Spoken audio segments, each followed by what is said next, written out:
Combien le diable essaie d'attaquer les finances des chrétiens. Combien le diable essaie de nous faire peur, de nous faire trembler à cause des finances. C'est la crise. Tu l'as forcément entendu, ce mot, c'est la crise. À force de répéter ce mot, tu es en crise. Psychologiquement. Tu te dis, je ne vais pas m'en sortir. Même la parole de Dieu qui dit que Dieu est capable de pourvoir à tes besoins, tu la mets de côté face à cette crise, tu es en crise et tu ne crois plus en rien, même pas la parole de Dieu. Face à cette crise que tu traverses, tu doutes de la provision de Dieu, tu remets en question la bonté, la fidélité, la générosité, l'abondance de l'Éternel.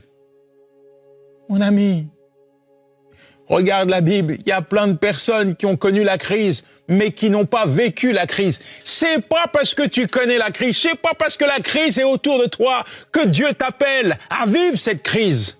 Sors de ta crise. Car ainsi parle l'Éternel, le Dieu d'Israël, la farine qui est dans le pot ne manquera point, et l'huile qui est dans la cruche ne diminuera point. Elle va pas diminuer, cette huile. Cette veuve de Sarepta traversait une période de crise. Elle pensait que c'était fini. Mais sur l'ordre de Dieu, au travers de la bouche du prophète, elle a vécu une provision divine. Pas une provision humaine, une provision divine. Et il y a forcément quelque chose que Dieu est capable de faire dans tes finances maintenant. Ouvre ton cœur à lui. Tourne-toi vers lui.